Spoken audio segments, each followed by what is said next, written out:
Hoy nos metemos de lleno en una de las épocas más convulsas de la historia de España, el reinado de Isabel II, un periodo marcado, sobre todo, por una inestabilidad política brutal y una lucha constante por el poder.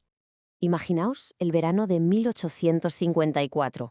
En medio de una tensión que se cortaba con un cuchillo, aparecen unas palabras como estas, escritas en una declaración militar. Palabras que, literalmente, prendieron la mecha en toda España. Y es que este documento, el Manifiesto de Manzanares, fue mucho más que un papel. Fue una llamada a la revolución en toda regla.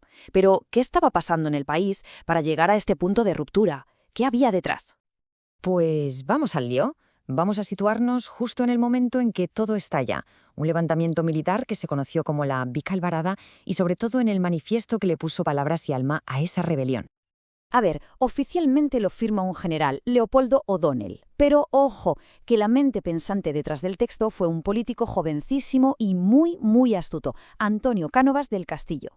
Su objetivo era clarísimo, darle al pueblo las razones que necesitaba para levantarse contra una década de autoritarismo. Y para entender esa revolución es que no queda otra, tenemos que rebobinar 10 años. Hay que viajar a lo que los historiadores llaman la década moderada, un periodo profundamente conservador. La situación era la siguiente. La reina Isabel II sube al trono con apenas 13 años. Y quien de verdad toma las riendas es el general Narváez, un hombre de mano dura, que establece un gobierno basado en el orden a toda costa, siempre con el respaldo de las élites más ricas del país.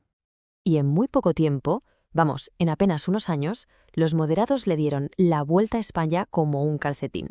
Centralizaron todo el poder que pudieron y empezaron a recortar las libertades que se habían conseguido antes.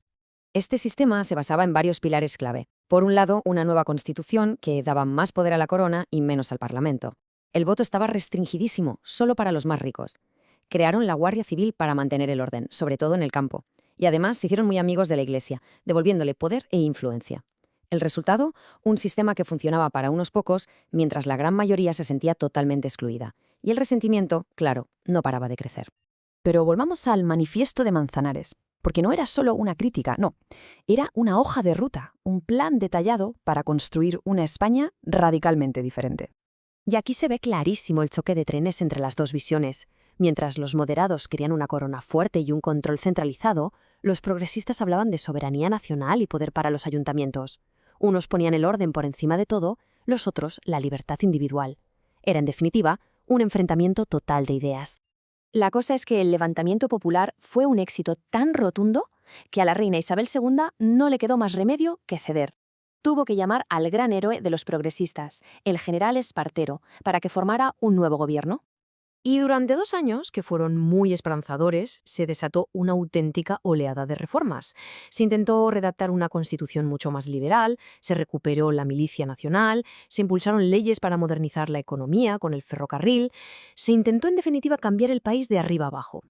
Pero como suele pasar en esta época, la alegría duró poco en la casa del pobre. Aquel sueño progresista se desvaneció muy rápido. El famoso péndulo de la política española empezó a oscilar de vuelta y con una fuerza tremenda.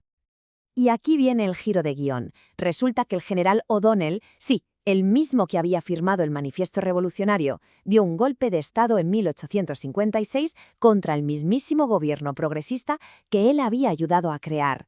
Increíble.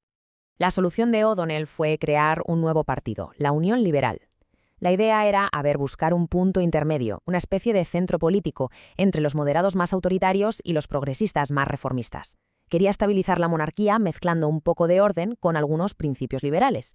Pero claro, al final no contentó de verdad a casi nadie. Y lo que vino después fue un auténtico baile de sillas en el poder. Un vaivén constante.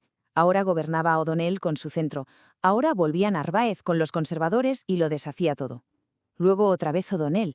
Esta tabla refleja perfectamente la enorme inestabilidad que se había instalado en el corazón del reino. La pregunta entonces es obvia. ¿Por qué era todo tan frágil? Bueno, pues porque todo este drama político, en realidad, era solo un síntoma.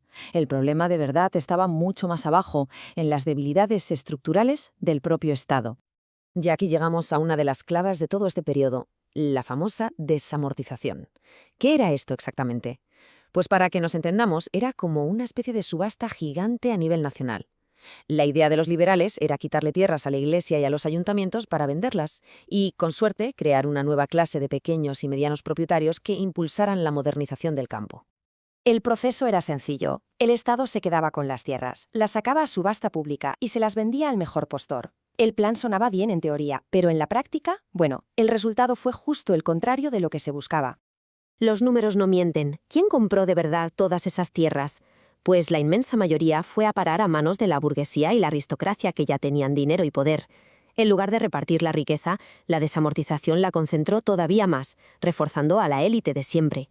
El Estado liberal, por tanto, fracasó en crear una nueva base social que lo apoyara. Así que, si lo pensamos bien, el problema de fondo era enorme.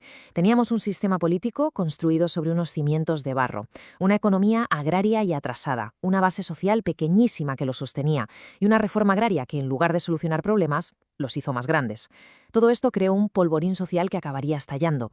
La cuestión quedaba en el aire. Con un sistema tan inestable y una sociedad tan desigual, ¿había otra salida que no fuera una revolución? La respuesta a esa pregunta no tardaría mucho en llegar. De hecho, solo 4 años más tarde, el telón caería de forma definitiva y dramática sobre la era isabelina.